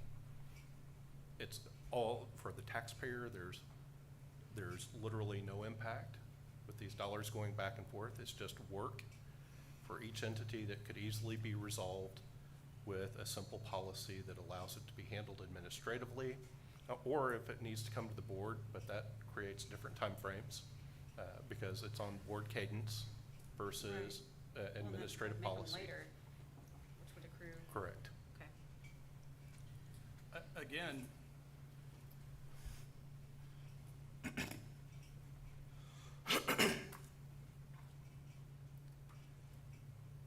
this just keeps coming up. Over and over again, we're beating a dead horse. We have evidence, though. If you ask Joe Don Bobbitt, he'll tell you, we have fixed it. We have fixed it. And we don't need, if someone is wrong, and paying late is wrong. And so for someone to pay late and it caused us more work, him having to notify a mayor and a city manager, why will we burden Joe Don and staff with something that could be avoided by one thing? So can I Pay on time. Pay on time. Any instance where any other entity ever sends, hey, there's a delinquent notice, we just wait for them to find out, what's the matter, we're communicating that to them. Again, we're in the, what triggers this is what is wrong. Wrongdoing is not paying your bills on time. This is wrong. This is in the financial universe, it's across the whole spectrum. You don't make your payments on time, you're subject to penalties. Yes, ma'am. I had an administrative question for our chief of staff. He may be able to share and give us some clarity on this. It's my understanding that when you enter the agreement with the entity, the terms and conditions are included in that agreement at the beginning. Their due dates, the amount due, it's all included. So there is something that is given to them. Is that correct? Or could you share with the group how that administrative function is given to the entity so they know the terms and conditions? Yes, ma'am. I believe it's in November. We send out the original budget letter, and we ask them, the entities, to confirm what payment schedule they want, whether annual, quarterly, or monthly. So by default, quarterly is the default option, but they can select a different payment schedule that works out better for their financial situation. But we send that out in November, and so basically they have a couple months in advance, and they have the entire year's payments laid out. So like a car payment, they have the same exact, they know the note payment that they Yes, ma'am. owe on which date. So that's prior notice of this payment is due on this date. Do you have something on there that says if payment is not made by this date, there is penalty and interest? We've added it since all this stuff has come. Okay. Okay, thank you. Any further discussion? Seeing none, all in favor of the motion to approve 9B, what are we doing? I feel like we need to have a short recess, we because I are feel like we currently could on 9B. tweak it a little bit. Or do y'all not feel that way? Because Can we I feel like administratively, if we wait But till a to meeting, discuss it? it's gonna make them be more delinquent. No, she wants to. I don't know if have it'd be recess to better or discuss it in worse, closed session. staff-wise, for him to have that We can't. discussion, but I want people to be on time. We My need to concern speak was up. last year when we allowed it, and then all of a sudden hit them with a bill, like what Chandler was talking about earlier, is you're not prepared for this, which they should have been, but I wanted to make that right, and then moving Put on forward, their we big are boy firm on pants. this, and so I'm just making sure I completely understand, that's why I wanted to take a quick break, but I don't know if anyone's opposed to that. We can't. What? We can't. You can't take a quick recess? Are you saying to go discuss it? Yes, it's possible. So we don't have a posting on this Yeah. meeting that's gonna allow You can us to discuss go it into here. executive session. Okay, Is the all problem. right, well, we'll just vote on it as is. Well, then. hang on, let me echo back, just so I can understand Callie, because we'll have it in discussion. I think I understand what you're saying. Your issue is, it's not fair, we should forgive the past, but we should be firm going forward. To Correct, separate those because into they had two allowed different it- issues. They had done, it wasn't firm for so long, even though it should have been. I was saying, let's forgive who had paid in and forgive the people that still owed us. And then moving forward, we're firm on this, be on time, plan your budgets accordingly. Isn't that- And that's where I'm not accomplishing that with this. That's what Okay. I was hoping for. But We've already so- voted on it. We're not firm because we say you can be a month late now. 30 days, we're not firm. We're not firm at all. And I hear what you're saying, and I think I hear what Callie's saying. I think we should be very firm that you can't be a month late, but I think we probably should have discussion or even separated an amended motion that, she brings up a good point in the fact that we've been wishy-washy for a long time on the past of this. Forgive it here, but going forward, you can't be a day or an hour late, is what I think you're saying, right? Right, I feel like I would wanna make it right, and because at the end, the taxpayers pay there. I mean, I just wanna make it right for the past, but that's not in here, and so I'm But not it sure. seemed to get fixed, because everybody's Right, paying so I'm on not sure time. that this is gonna make, I'm not sure. I don't agree with that because we don't get forgiveness if we don't pay our taxes on time. So Right, but why can we ultimately give it, it's- why would we give an entity forgiveness for not paying their taxes on time or their payments on time? Because I guess the past administration had looked the other way and gave people forgiveness because they could get away with it. There was no motivation to pay on time because there was no penalty. People would waive penalties and interest for entities that didn't even ask for it. And that's That's because where there it was a wasn't problem. coming to the board, and that's why we my reprimanded issue the is chief everyone wasn't appraiser treated the for that same in the happening. same- Okay, don't Okay. speak over each other. One of you talk at a time. Yes, sir. Just want to make a comment about this real quick for clarification, because nobody's really mentioned this. We may have mentioned it in a previous meeting. The issue with me, and I'm going to start off by giving you an example, okay? Imagine you're renting an apartment, and your landlord in the lease agreement, it says rent is due at the first of each month. Pretty typical. And imagine that same landlord sent you an email that said, you know, it's due rent is due first of each month, but if you pay me by the 15th, we're fine. It's an email, okay? You keep doing that for a while, and then one day you get an eviction notice. You got to go to JP court because you've been paying on the 15th, not on the 1st. All of a sudden, that just happened. And my understanding from what folks have told me is in a situation like that, if you were to get evicted on those grounds, you could use that evidence against your landlord in court, in JP court, that I have emails from my landlord saying I can pay on the 15th, even though the lease agreement says on the 1st. That's essentially what happened with these entities from what some of them have told me. They had email agreements, not from this board or Joe Don or this staff, but from previous leadership that told them, if you pay by this date, you're fine, or we'll do it. And that's in writing, in email. So the comment being made of forgiveness, my understanding is that's not really accurate because it wasn't really a forgiveness.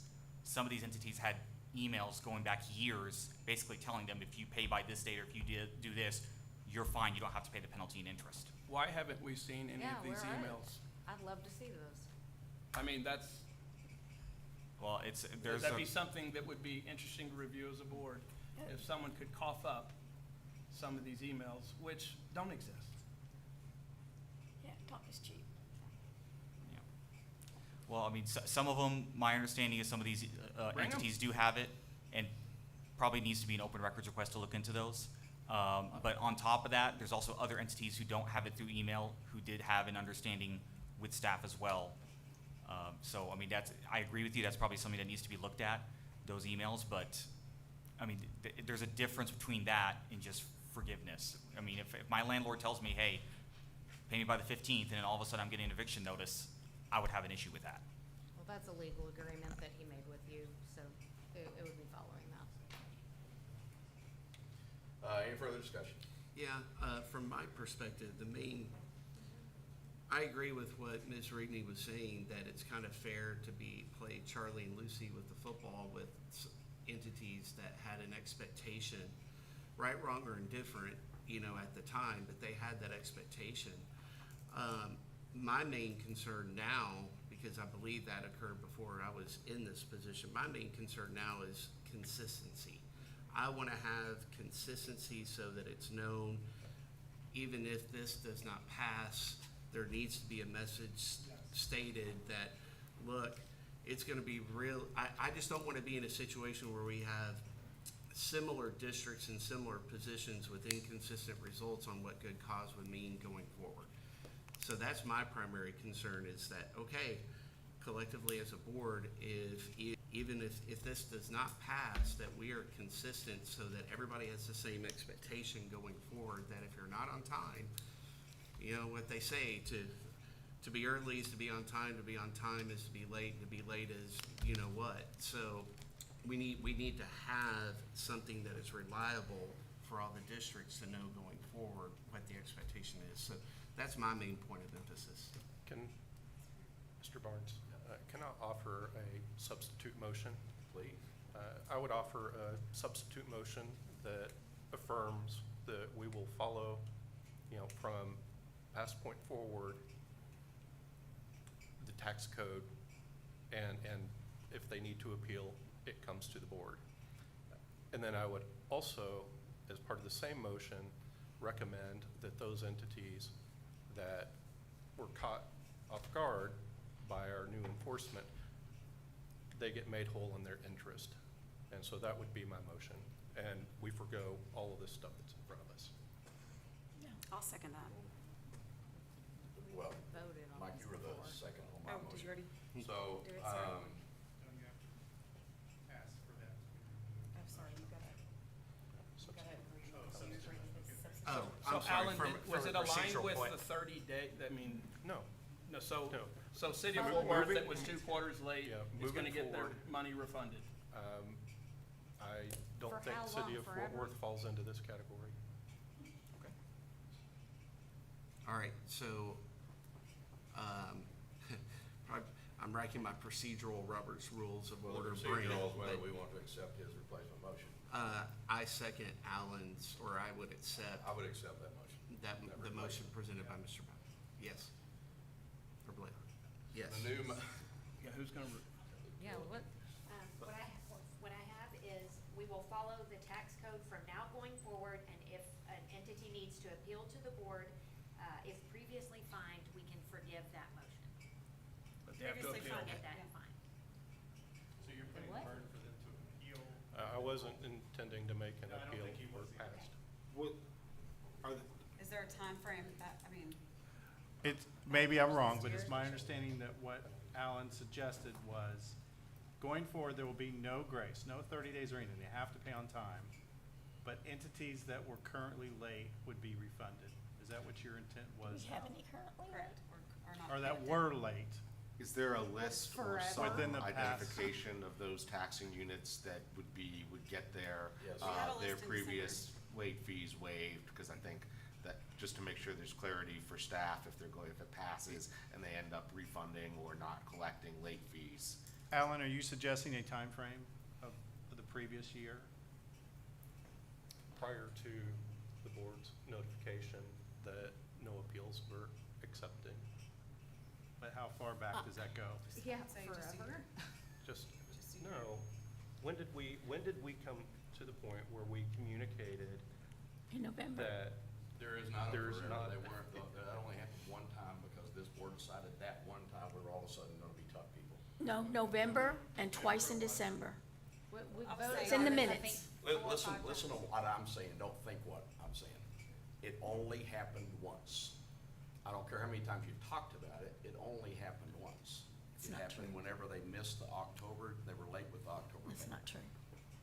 That people were forgiven, that didn't ask for forgiveness, and then people had paid a fine. Do you see what I'm saying? So later on, I was trying to say, hey, if we're gonna treat everybody, if some people got forgiveness and other people didn't, that were actually asking for it, let's make it right, refund, like So- not collect on the people that were still hadn't paid, and refund just for the prior year, just for this current year that's due. That way we're treating everyone the same, because some people got Right. forgiveness That's that right. didn't even ask for it. Do you see what I'm saying? Treat everyone the same, moving forward, be on time. You know what, do you see I what would I'm like to saying? see the list. It of was- who it is. We had it in December. Right, I but can't there, pull it up you 'cause know, the internet's not working, we're but being told it was only done once, but I know it was done 3 I think it was times. like $170,000. So I'd like to see the list. Put a date on it, Alan. I'll take a recommendation for a date. What would it be, January 1, 2025? Yeah. There's favoritism in that list. So we're not tight like a tiger on this. Let's. Is this worded properly in the agenda so we can, Yeah, I think the substitute motion is okay, because the overall motion that's there is to pass a policy to waive the penalty and interest. And I think what the policy is that in the past, we're gonna waive ones that have had to pay. Moving forward, we're gonna do exactly what the tax code said. Did I state the intent of the motion correctly? I'd Mr. like to Blaylock? have the list in front of me with, I mean, that's not an unreasonable request, is to have the list in front of us. How long would it take to pull that up? It was in our, I think, December meeting. I think it was 170,000. The first December meeting. Maybe take a 5 or 10 Okay. recess. Yeah, let's do that. Let's take a if that's okay with the chair, to take a 5-10 minute recess to get the list. It's 10:50, we're gonna start again at 10:55. That's for you to pull it up.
That's what I'm saying. It's my understanding that this is the list that was, is this November? This is from December 13th, and we're bringing you printed copies also for your desks. And it's also, Mr. Chairman, it's my understanding that the list that's on the screen right now that is coming is the list of entities that had requested that they get a waiver, but I believe there were some additional entities who paid the late fees but did not request the waiver. And my understanding, and Mr. Bobbitt can correct me if I'm wrong on this, is somebody is gathering the board that list as well, so y'all can consider. The motion, as I understand it, the motion, as I understand it, is that we are going to have our policy moving forward, which is the code, but we're gonna go back to this list from December meeting and refund the fees? The interest, penalty, the P&I, and then we'll have a policy moving forward.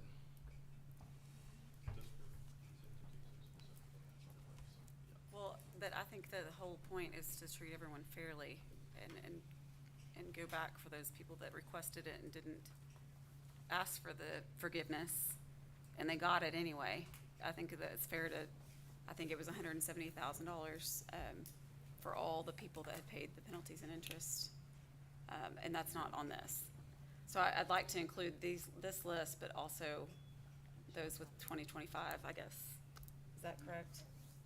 Are we assuming, though, that they, maybe they're noble and want to pay their late fees? Are we making an assumption?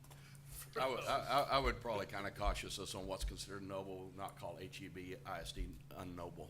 No, I call them very noble. They asked for it. If the ones that did, let's see the list of who didn't ask for it. Is that coming?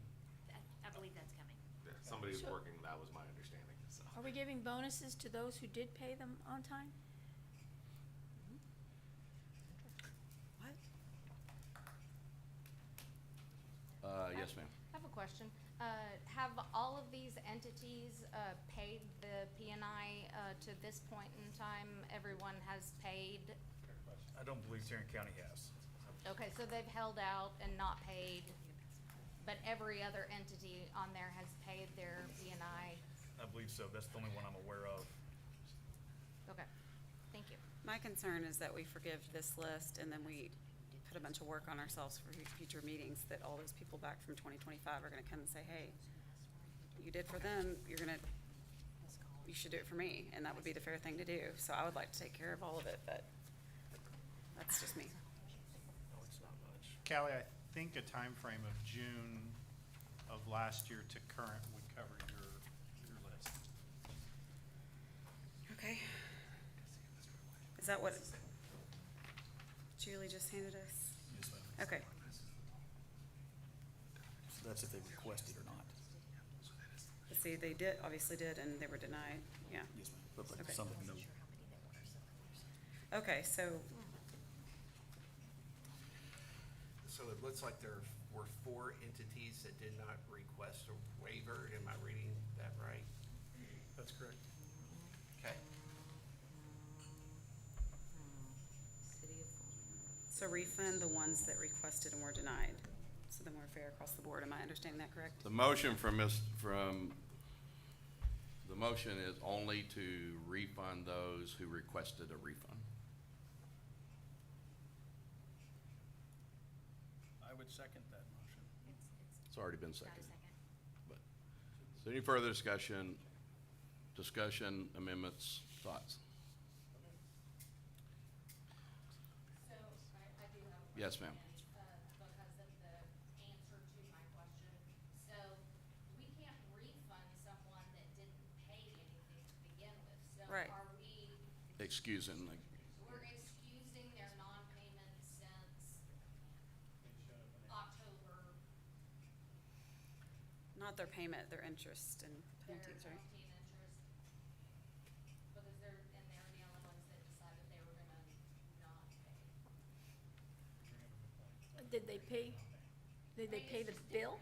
They should pay their bill, but not the I penalty. think they paid the bill. Oh, They I just didn't see. pay Okay, okay. penalty and interest. Okay, Oh, that's got fair, it. okay. Okay, fair enough. So there's 4 that will not be included on this, those that did not request the waiver. And so isn't the natural chain event or reaction going to be once we take action for those who requested the waiver for them to, they're gonna make a request now? A good reaction could possibly be an amendment to the motion. So I would move to amend to treat everybody equally because it's going to save time and effort. Human nature being what it is, if others get either a refund or a waiver, those who did not ask for it will, and here we are. So I would move to amend it to make this motion apply to all the entities, whether they requested a waiver or not. It's been moved to amend the motion to include a waiver on every group that's on this list. So it's like a $12,000 On this list, difference. right? And there is, Correct. Matt, Okay, second. that's it. I'll second that one. Yeah. His second is further discussion now on the amendment. So, I have a question what, for Mr. Tupper. As two of us represent entities that are here, should we abstain from? I don't think that you all need to abstain, because there's two reasons why. The first one is, it's certainly not a personal interest for you. Neither one of you will have a true conflict on this. It is entities that you sit on the board for. Additionally, your spots on this board are particularly tied to your other elected positions, and the tax code very specifically allows for you to be here. You are here in part to represent those entities that you sit on the board. So I do not believe either you or Mr. Campos or Mr. Barnes, for that matter, need to abstain from this matter. Discussion on the amendment. Hearing none, all in favor of the amendment, say aye. Aye. All opposed? Wait, all in favor of the amendment, raise your hand. Got, Julie, good? All opposed? Motion carries. We're back to the main motion. The motion is to, we're gonna go back and excuse P and I on everybody on this list. And then we're going to announce that our policy moving forward will be the tax code. So I'm sorry, was the vote that you just took on the motion, or was that just to accept the amendment? Amendment. Accept the amendment. Okay. So now we're voting on the motion? Okay. All right, I will second the You didn't motion. understand that we're voting on amendment. Motion has a second. I don't understand how people don't understand how Robert's rules works. No, you're good. You're good. Okay.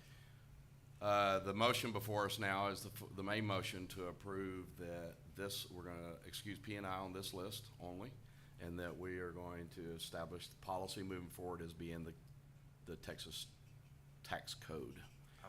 Any discussion? Seeing none, all in favor of that, raise your hand, please. Got it. All opposed? Motion carries. 9C, consider amending or approval of the Tarrant Appraisal District budget. Budget's been presented during discussion. Right here. Discussions on the budget. I got two questions on the budget for Mr. Bobbitt. The professional services other, no, scratch that. I figured that one out. Material, supplies, and services, last year was budgeted at 1.16, and now it's budgeted at 4.6. Is that the new system? Yes, sir, that's the new Canvas system. Okay, all right. Other discussions on the budget? I'll move that we approve the budget. Second. Oh, sorry. Any discussion? Is there a second? I second. Second, discussion. Thank you. Joe Don, Callie, where do you propose that we strip $187,000 from the budget? Well, I don't have it in front of me, but we have Me either. some reserves and things like that we can pull from. There are reserves, Okay.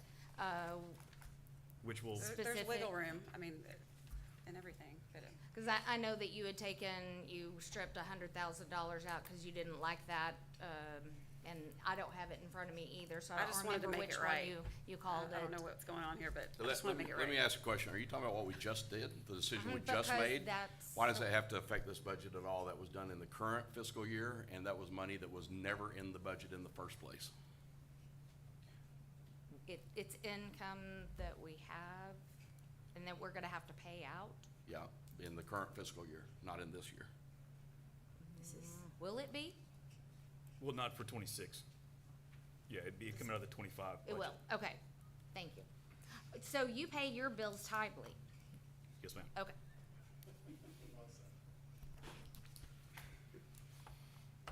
Any other legitimate discussion? Seeing none, all in favor of the motion, say aye. Aye. All opposed? Motion carries, budget's approved. There was an open meeting. There should be. Note hearing, that was 7A.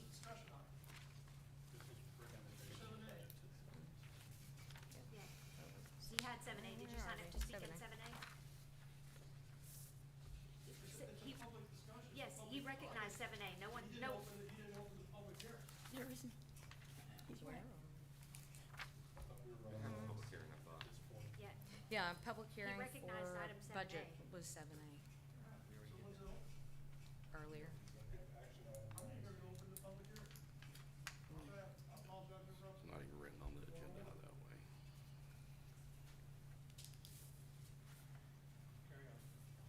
Nine D, I'd like to make a motion to table this item, so that the, committee that was set to review this policy can meet, because we never met, and also because the attorney that reviewed the last iteration had a recommendation for an insert, which is not in this iteration.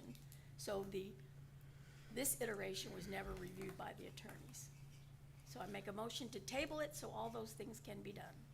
it's been moved that we table nine C. Is there a second? Second. It's 9D. Nine D, 9D. I'm sorry, nine D. Is there a second? Table 90. Okay. It's been moved and seconded to table nine D. Is, all in favor, say aye. Aye. All opposed? Aye. I'm opposed to that. Well, think then it's say it ready. now. All opposed, say aye. Aye. Aye. Well, all in favor of tabling nine D, raise your hand. No, sorry, raise your hand. Tabling it? All opposed to tabling nine D, raise your hand. It passes. Did it pass? Yes. Yes. Okay. Got it, doesn't mean anything to me.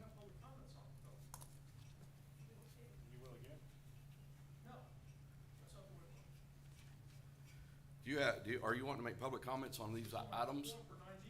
Okay, come on. Is it moot now that it's tabled?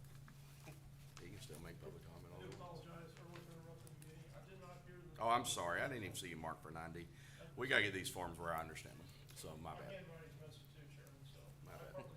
partly to blame for that.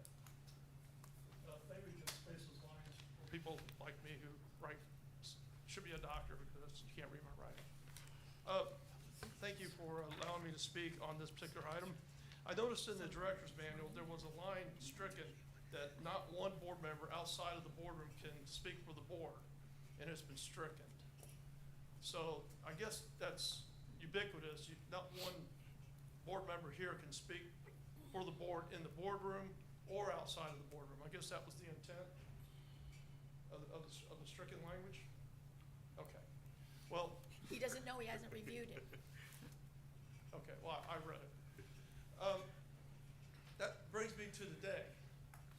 Many entities, matter of fact, Mr. Bitters was here, he left. He did get the email, I guess, from the secretary that the meeting was today. But there were other entities that did not. They had it on their calendar for tomorrow. And I know school starts tomorrow. And I don't know how many of you are impacted with children going to school, maybe grandkids in some instances. But it seems like that was made outside of the boardroom by less than the entire board. Because I spoke to some of the board members that were not aware the day there was a meeting, or some entities, including Tarrant County College. So we need to be a little more consistent. We don't need to be putting these edicts out, switching board members, because at your last meeting, it said August 13th. If I went to your last agenda, it said August 13th. And then on your website, there was no calendar change. I went to the calendar, it was empty. Though there was a mock meeting that was posted errantly, right? It shouldn't, and what if somebody's showing up to that and say, well, where's the meeting? So I don't want this to be a folly of errors.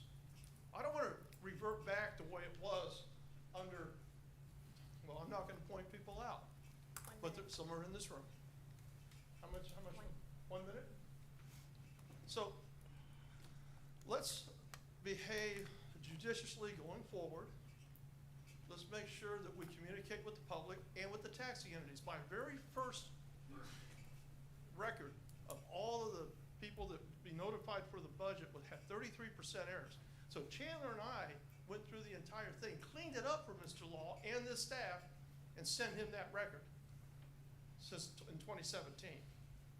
So, and I understand there's churning, right? It is up to the entities to alert, this is our new contact person, but 33% churning in 2 years? Excuse me. No. What I saw earlier was a folly of errors, what you guys just did. And you don't understand the history of this place, because you only go from the time you're elected forward. You haven't been here for the last 10 years. And that's on you guys for not paying attention. And it's bad optics for the public too. Thank you. Thank you. Chair Barnes, we did communicate with all of the entities and let them know that under this new system, they would need to subscribe proactively to receive the communication. So just so you know, 774 of our closest friends did receive notification. Okay, good. I don't think that was the point.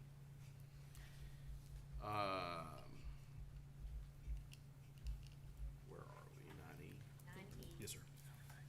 9E is a resolution 2025-12 to create any necessary committed fund accounts and commit or relocate committed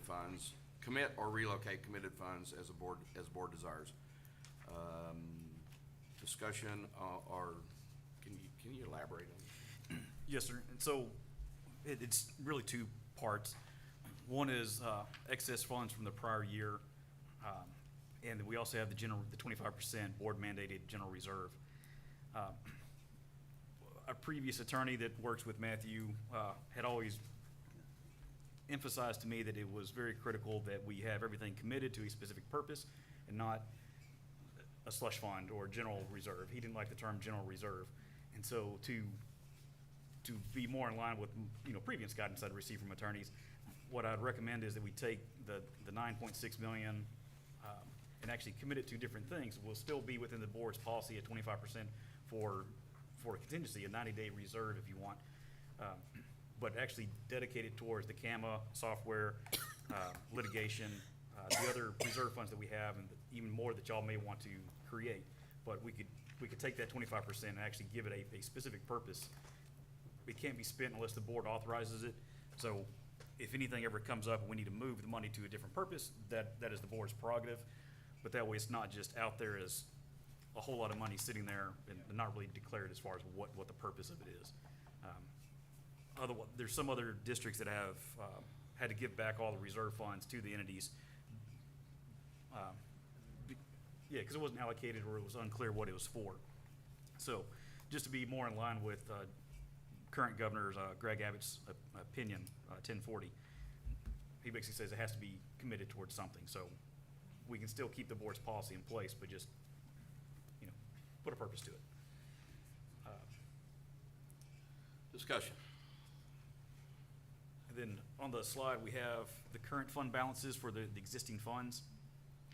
So CAMA is currently at 0, building maintenance is at 404,000, technology is committed at 395,961, and retirement unfunded liabilities at 0, and litigation fund is at 300,000.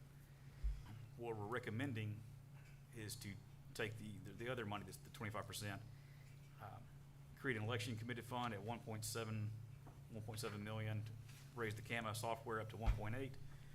Building maintenance fund would move 1.395 million. Technology committed 1.4 million. The retirement fund unfunded liability at 1.8, and the litigation fund 1.5. And it gets most of these up to about 1.8 million total. The election committed fund would be at 1,717,000, but the rest of the committed funds would be at 1.8 million.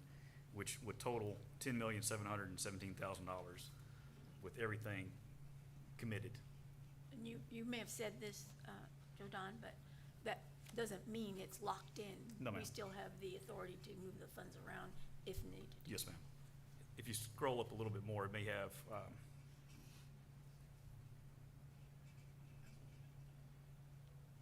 whoop, the other direction.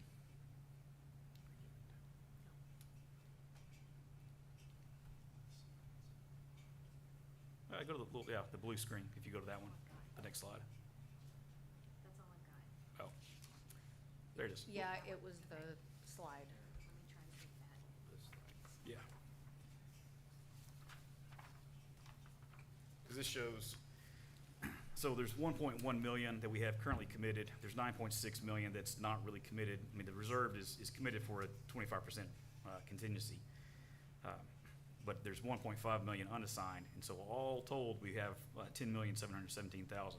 And so what we'd end up being, we have the current fund balance, what we propose to move into it, and then what the total balance would be after the fact. And so the election committed fund would be up to $1.7 million. And so it evenly distributes that, so we could move that around to whatever y'all care to move it around to, or we can move it around later. But it moves everything with the election committed fund. The estimate was 800,000, but if it goes into a runoff, it could drastically increase. And so it's not a bad place for that amount of money also. So the resolution would be to the column on the right, far right. Yes, sir. Okay. Any discussion? so Joe Don, just for clarification, because I believe we do this actually in HEB-ISD as well. So each board meeting, we have like a budget transfer request that moves money around occasionally as needed. And so that those funds wouldn't change until they came to the board, right? Yes, sir. Okay. The staff can't touch those funds without board approval. Has a motion been made? No motion. I'll make a motion to approve. Been moved to approve this resolution with the column on the far right. I second. Is there a second? Second. Any further discussion? Hearing none. All in favor, raise your hand. Motion carries unanimous. 9F, authorize consulting services, XTR, and CAMA conversion. We do have public comment on this. Can you introduce this? Yes, sir. For this item, we're wanting to bring in XTR, who's an expert in converting off of Aumentum. So we have staff that are experts at Aumentum, but these guys are specialized in conversions. So we want to bring them in to help make sure the system and the conversion is a smooth process and we don't repeat some of the mistakes in the past. And so it's roughly $100,000, up to $100,000. We think that would get us through the next 6 months with them, really dedicating a lot of time to make sure this system goes well. I'm gonna call him, Mr. Bennett. Sorry to say Daniel. Mr. Bennett, public comment on this one. Yeah. I'll be quick. Back when the original conversion happened in 2015. They were gonna go live in 2014, they waited a year, went live 2015. A million errors on the NCD in September of that year, during Labor Day. They had a huge meeting. So they had to comb through a million errors on the NCD because of the conversion. Now, I thought True Prodigy was gonna help us convert the data. Now we got this company, XTR. What happened to True Prodigy helping us? I don't feel comfortable with a third-party vendor coming in. Now, here's the difference, though. In 2015, it was held in-house. Law said we can do this, we don't need any help. Well, TR wasn't giving us the help anyway. And they bought that system from Manatron, and they tried to convert the data. You'll see how bad this stuff is when you try to convert this data. So I don't want to repeat the mistakes of yonder years and rehash old stuff, but it's like PTSD, right? You know what that is. So the people in Tarrant County suffered. So if we need to pay True Prodigy to hold their XTR's hand, we got a contingency fund, right? 1.7 million? I say we spend the money. We don't need to go back and recreate the disaster we had under Mr. Law. You know, in one meeting, and I'm gonna paraphrase what he said, but I know people that were in that meeting, and this is I'm third-party source. but he's gonna get his big chief red pen out and make it happen. Yeah, it did for 10 years. He made it happen until you come along. And now we got something possibly is gonna work, right?